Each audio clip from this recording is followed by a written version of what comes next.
Доброго всем времени! За окном январь месяц 2022 года. Всех с наступившими праздниками! И пусть в этом году все ваши мечты исполнятся, а желания сбудутся.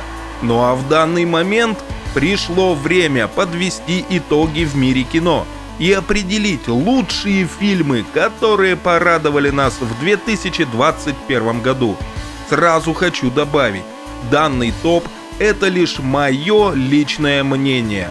И я буду затрагивать не только сильные стороны данных фильмов, но и говорить об их недостатках. Ведь умолчать о них значит не сказать ничего.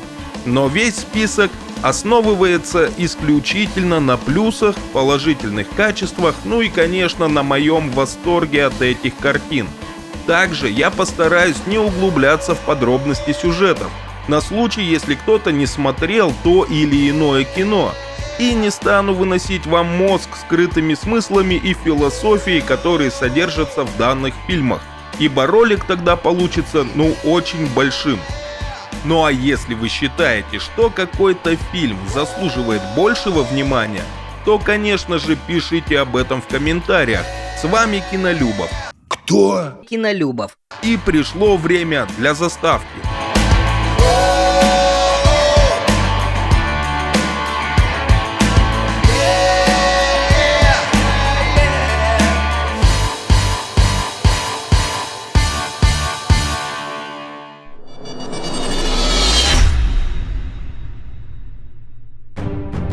И открывает список лучших фильмов 2021 года «Шан-Чи и Легенда 10 колец». Вообще, после «Мстителей. Финал» мне не зашел ни один проект от Marvel. Кроме недавней премьеры «Человек-паук. Нет пути домой». Реально, динамичные блокбастеры превратились в нудные мыльные сериалы, где главные герои ходят, говорят и все. Даже полнометражные фильмы «Черная вдова» и «Вечные» меня не зацепили. Возможно, я просто ждал от них чего-то большего. И забегая вперед, скажу, что эти два фильма не попали в мой топ. Но вернемся к Шан-Чи и его кольцам. Несмотря на кучу вопросов и претензий к фильму, закрывая глаза на логику в сюжетной линии, которая просто временами отсутствует, и американизированный взгляд создателей на китайских супергероев и в целом на всю азиатскую культуру, фильм получился неплохой. Посмотреть можно. История нам расскажет о семейных разборках, которые вышли за границы домашнего очага. Главный герой, живущий в Америке, вынужден вернуться домой в какую-то сказочную китайскую глушь, чтобы разрешить проблемы с отцом. С собой он прихватывает слегка долбанутую подругу и по-женски брутальную сестру-каратистку. Сам же Шан-Чи тоже не обделен боевыми навыками, и, конечно же, при каждом удобном случае он их демонстрирует. В фильме мы увидим конфликты отца и сына, брата и сестры, взаимоотношения друзей, а также рекламу BMW. Добавив к этому магию, тысячелетнюю легенду и неизвестную науке лохматую зверушку с крыльями, мы получаем вполне смотрибельное кино. Честно, бывает и хуже. А если еще не видели данное творение от Marvel, то гляньте. И не забудьте поделиться своим мнением о Шан-Чи в комментариях. Хочется отметить, что фильм получился оригинальный и не похожий на другие проекты студии. Но ложкой дегтя стали слабоватый сценарий, полный стереотипов, местами плохая графика и, как я говорил выше, логика в сюжетной линии иногда хромает, притом на обе ноги. Но есть и плюсы, такие как актерская игра Бена Кингсли. Да жив я, жив. Я просто в образе мертвого. Ложись рядом и тоже играй труп. Неплохой саундтрек и операторская работа, а также боевые сцены, которые в этом фильме находятся на достаточно высоком уровне и заслуживают внимания. Классикой мирового кино Шан-Чи, конечно, не станет, но в моем топе он занял свое место.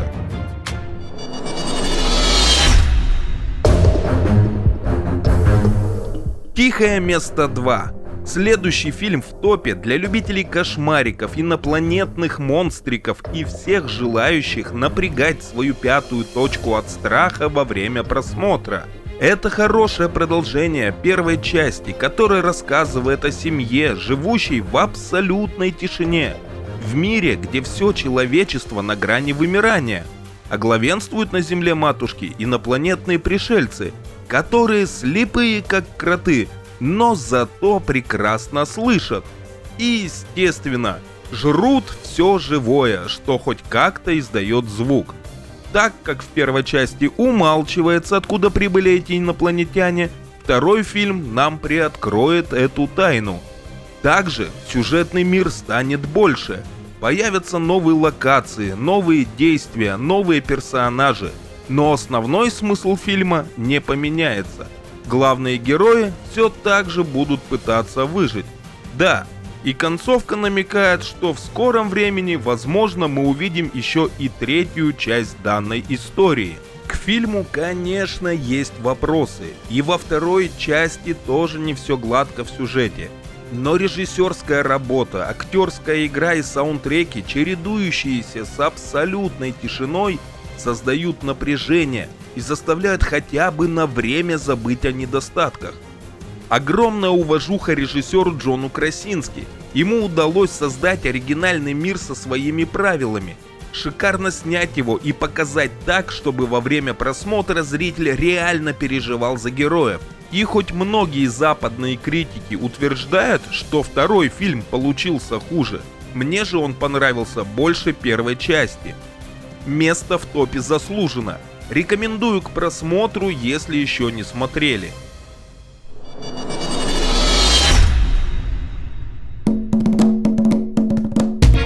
Пальма.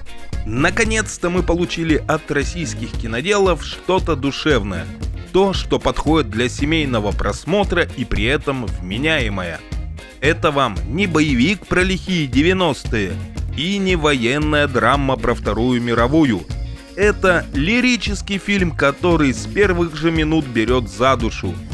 В этой трогательной истории, в основу которой легли реальные события, мы увидим настоящую дружбу, искреннюю любовь и огромную преданность. Сюжет развернется вокруг маленького мальчика, у которого умерла мама, и он вынужден теперь жить с отцом. И собаки, которую бросил хозяин прямо возле трапа самолета. Происходящие в фильме события сблизят двух по-своему несчастных и одиноких героев, и они вместе преодолеют все трудности, вставшие на пути. В фильме есть и драма, и юмор. Собака пробегала, нет? Пробегала. Куда?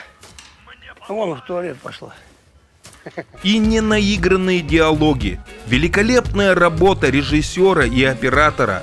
В общем, если вы уже смотрели этот фильм и он вам понравился, то вы согласитесь, что он заслуживает места в топе лучших фильмов года.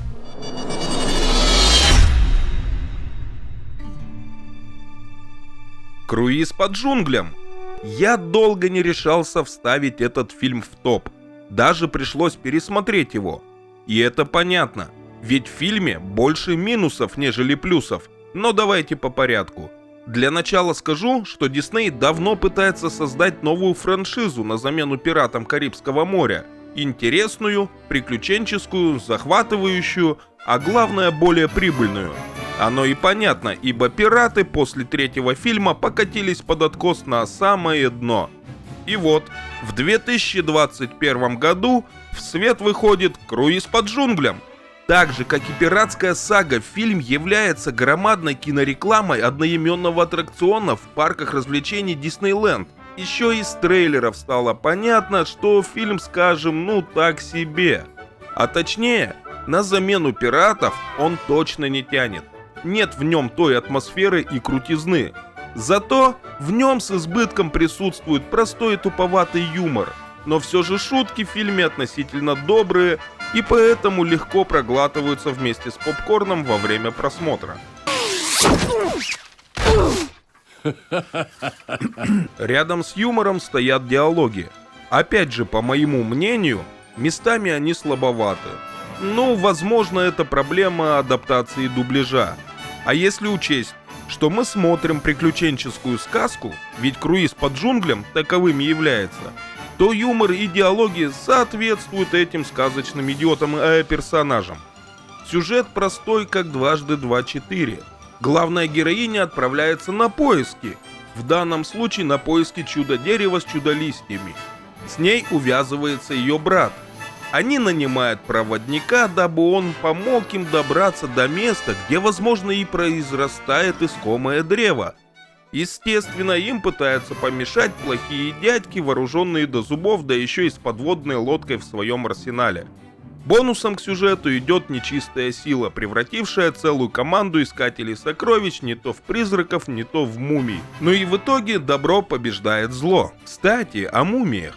Когда я посмотрел впервые «Круиз по джунглям», меня терзало смутное сомнение, что я где-то уже это видел. Смотрите, это главная героиня. И это главная героиня. Вот ее брат, и вот ее брат. Это их проводник, и он же главный герой. И это их проводник, и он тоже главный герой. Вот они отправляются на поиски. А вот и мумии. И это лишь одно сходство. «Круиз по джунглям» вообще имеет полностью вторичный сюжет. Правда, есть свои поправки. К примеру, если здесь брат просто сказочный дебил и на него весело смотреть, то здесь брат сказочный дебил гей. Здравствуй, толерантность. Поскольку меня интересует немного иное. Ну, за иное. В сюжете и персонажах полно сходства с другими фильмами. Весьма посредственный экшен, местами слабые диалоги и, как по мне, абсолютно неуместный саундтрек Металлики. Так почему же тогда я вставил этот фильм в топ? Да потому что это простая, веселая, красочная, развлекательная история, которая не давит на мозг своей философией. Поэтому, если вас все откровенно задолбало, расслабьтесь и посмотрите «Круиз по джунглям». Возможно, он поднимет вам настроение, или же вы просто отдохнете от проблем насущных.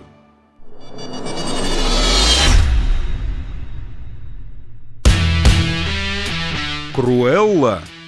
Данное кино идеально подойдет тем, кто любит смотреть на дорогую шикарную картинку, не вдаваясь в сюжет самой истории.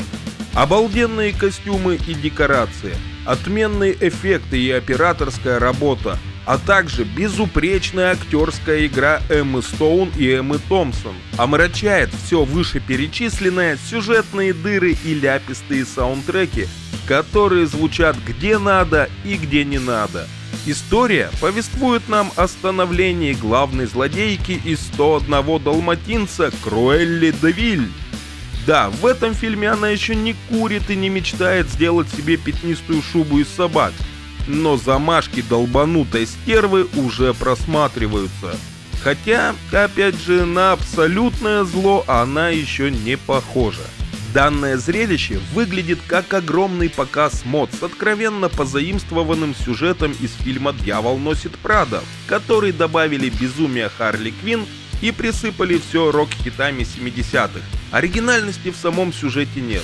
Маленькую девочку гнобили в детстве все, кому не лень. Ее мама трагически погибает, а малышка вырастает и начинает конкретно мстить, при этом не забывая обустроить свою личную жизнь и карьеру. Фильм же смотрится благодаря хорошей актерской игре и художественно-технической составляющей. Ну а я жду ваше мнение о Круэлле в комментах.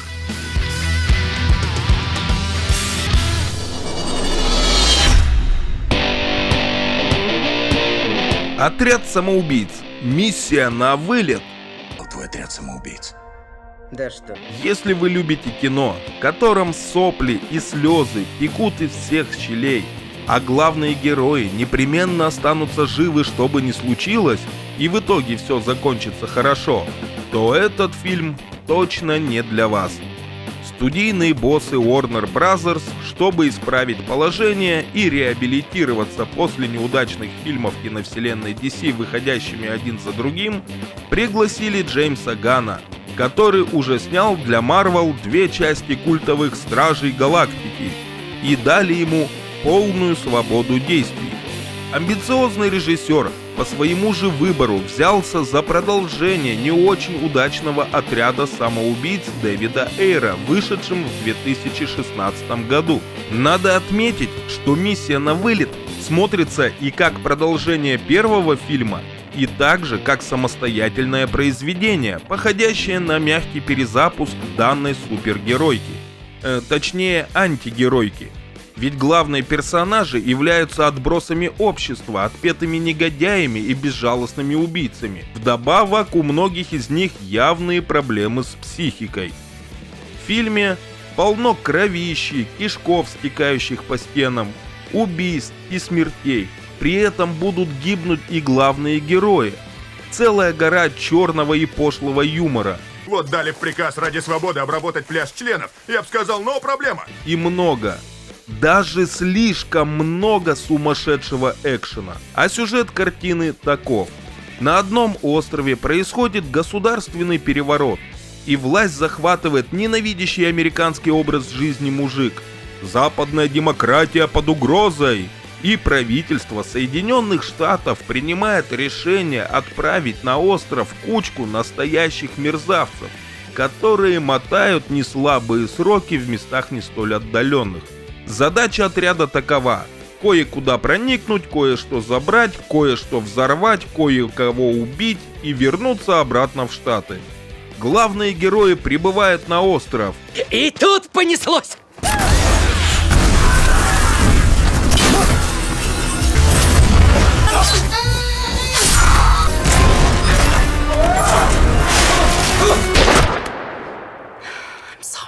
В общем, практически с самого начала мы наблюдаем нереальный замес, который иногда прерывается для черного юмора или драматических сцен. Ну а в финале фильма мы видим, что миссия выполнена и даже больше, чем требовалось. Правда, кое-кто из главных героев до финала не дотянул. Очень жаль. А может и нет. Помимо крутого экшена, Джеймсу Ганну удалось представить зрителю и раскрыть в полной мере каждого персонажа со всеми его положительными и отрицательными сторонами. Также получилось переплести истории героев и объединить их сюжетом, чтобы нам было ясно, кто они, откуда и куда двигаются, чего хотят от жизни и к чему стремятся. Правда, у некоторых персонажей уровень пофигизма просто зашкаливает, но при этом где-то в глубине души каждого из героев кроется что-то хорошее. Отдельно отмечу саундтреки. Все в тему и все шикарно звучит. Джеймс Ганн умеет работать с музыкой. Да он вообще умеет работать и знает, что делает. Минус только один. Ну слишком много экшена, что временами надоедает.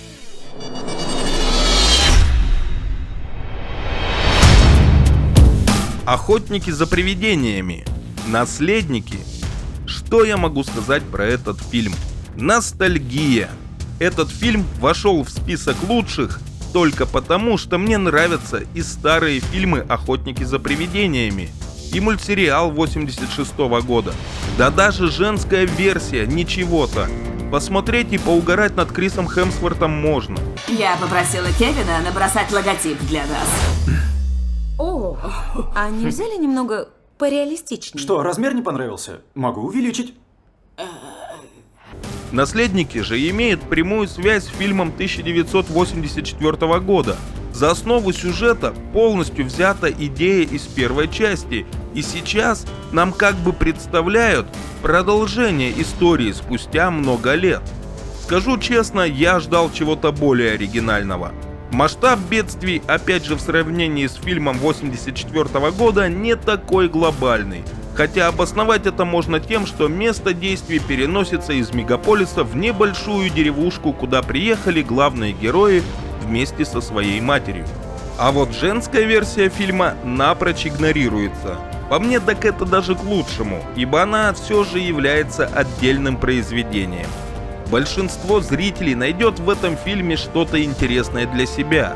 Кому ностальгия, кому подростковые приключения, ну а кто-то отметит нечто иное. Наследники, конечно же, не без грехов, есть к чему придраться. Один из самых главных недостатков — это затянутое начало, местами становилось скучно. Еще есть проблемы с экшн-сценами. Вроде вот-вот начинается интересная движуха, ты уже готов, и бац, главные герои просто едут куда-то на машине, ведя пустоватые диалоги. Также к фильму есть и такие вопросы. Почему слишком мало привидений? Почему зефирные человечки крохотные и откуда они взялись?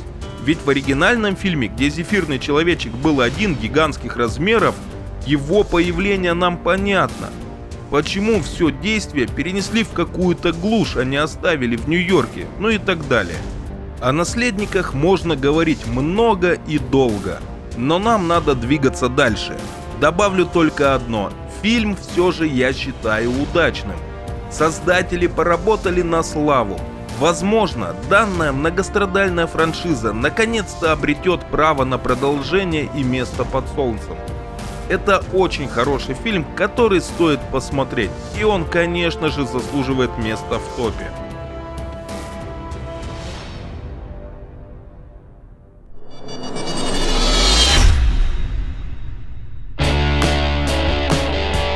Главный герой. Я бы сказал, что это самый оригинальный фильм 2021 года. Хотя в его оригинальности можно усомниться, но об этом чуть позже. Сюжет данного зрелища погружает нас не просто в какую-то вселенную, а в настоящую компьютерную онлайн-игру, где и происходят основные действия фильма. Ведь главный герой по имени Парень является неигровым персонажем данного компьютерного шедевра. Надо отметить, что весьма интересно показано взаимодействие игроков с самой компьютерной игрой. А компьютерный мир хоть и небольшой, но очень яркий и красочный. И вот по сюжету этому миру должен прийти конец. Шанс спасти от гибели обитателей компьютерной игры предоставляется нашему парню. Но сначала он узнает, что привычное ему окружение всего лишь симуляция, а он маленькая часть компьютерной программы. А дальше все как обычно. Погони, драки, неплохой юмор, романтика. Кстати, любовная линия весьма интересна и необычна. Также она является неотъемлемой частью сюжета, а не идет параллельно с основным действием. В данном фильме это большой плюс. Я бы придрался тут к некоторым актерам. Кто-то из них переигрывает, кто-то не дотягивает, что пагубно сказывается на восприятии сюжета и немного раздражает. И вот мы подходим к оригинальности фильма. Да, он оригинален с одной стороны, но с другой стороны, фильм имеет вторичный сюжет и просто набит различными клише. Тогда в чем же оригинальность? Да в том, как вся эта вторичность показана и донесена до зрителя. Фильм попросту интересно смотреть, вникать в происходящее и переживать за героев, несмотря ни на что. Отдельно отмечу, очень порадовал Райан Рейнольдс. Он отлично справился с ролью, влился в своего персонажа с головой и не засорял сюжет пошлыми шуточками. Да и в целом лучше него никто бы не сыграл главного героя. Кино получилось легким и веселым, подойдет для семейного просмотра. И если вы вдруг не разбираетесь в компьютерных играх, это не страшно. Авторы фильма доступно и простым языком показали и рассказали всю историю.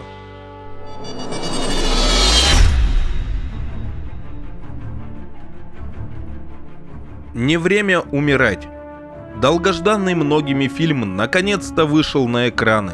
Это очередная история о похождениях британского агента 007 Джеймса Бонда. Фильм впечатляет своим размахом. Экшен, трюки, спецэффекты, а также изумительная актерская игра, операторская работа и, конечно же, режиссура. В очередной раз Бонд уходит на покой. Кто-то его считает даже мертвым, да и номер 007 уже присвоен другому агенту. Но неожиданный визит старого друга из ЦРУ заставляет Джеймса выйти из тени. И тут понеслось!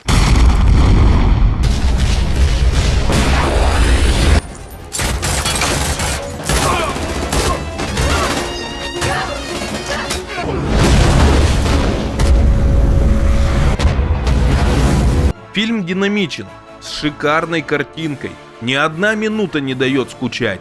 Каждая сцена наполнена либо чумовыми трюками, либо крутым экшеном, либо интересными диалогами.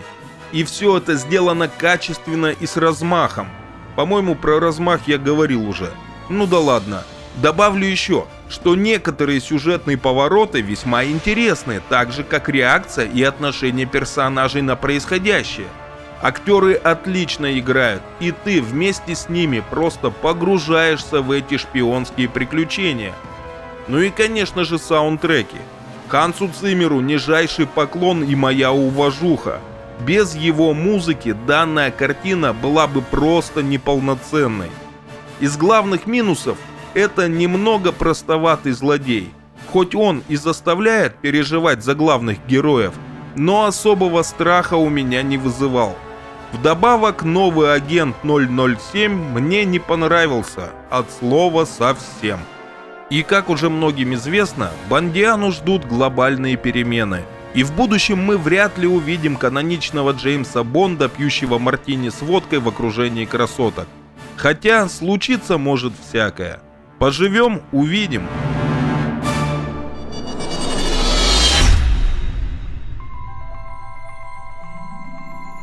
Человек-паук. Нет пути домой. Признаюсь, я скептически относился к идее объединить 3 паучков из разных вселенных в одном сюжете. И от данного фильма я ничего сверхъестественного не ждал. Мое мнение было таковым, что в итоге я увижу распиаренную какашку длиной в 2 с лишним часа.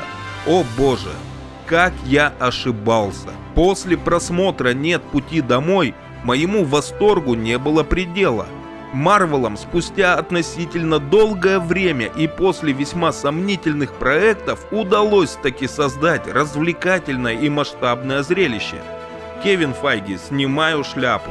Новый фильм про Человека-паука – это настоящий аттракцион, которого все заждались. История такова. Питера Паркера раскрыли, и теперь все знают, что он Человек-паук. Отчаявшись, он обращается за помощью к своему другу доктору Стрэнджу. Стивен. Звучит странно, но пусть будет так. И вот тут что-то пошло не так. То ли Стрэндж накосячил, то ли еще что-то. В общем, танцы с бубнами закончились не очень удачно. И на Питера со всех сторон, а точнее с других вселенных, полезла разная, но нам уже знакомая по старым фильмам про паучка нечисть. Все паучки были на высоте. Актерская игра Тоби Магуайра, Эндрю Гарфилда и Тома Холланда заслуживают всяческих похвал. Также хочется сказать и о других актерах, таких как Альфред Молина и Уильям Дефо. Все на своем месте, ну, кого-то больше, кого-то меньше. Есть пара вопросов к самой истории, ведь если присмотреться, то в сюжете не все так гладко. Туповатые и неуместные шутки тоже иногда напрягают, да и графика временами проседает. Но зато радует, что Питер Паркер Тома Холланда наконец-то стал взрослеть. У него появились уже более взрослые мысли, он уже более ответственно стал относиться к происходящему вокруг. Видимо, начал понимать смысл слов «чем больше сила, тем больше и ответственность». В общем, Человек-паук «Нет пути домой» — это самый лучший фильм Марвел за последнее время, а также самый зрелищный и кассовый фильм 2021 года. В моем же топе данное творение занимает 1-е место. А если вы хотите, чтобы я разобрал этот фильм по кадрам и рассказал о плюсах и минусах данной картины более подробней, пишите об этом в комментариях. Вот и весь список лучших фильмов 2021 года. Вы вправе не согласиться с моим мнением и послать меня куда подальше вместе с этим видео. Ну что ж поделать, сколько людей, столько и мнений. Спасибо, что досмотрели до конца. Буду благодарен, если подпишитесь на канал и поддержите данное видео лайком. В ближайшее время выйдут новые ролики, и вы узнаете, почему Дюна, Последняя дуэль и другие интересные фильмы не вошли в данный топ. А также, какие фильмы 2021 года меня разочаровали. С вами был Кинолюбов. Всем счастья и добра. Любите кино, ходите в кино и смотрите кино. Скоро снова увидимся. И стоп! Снято!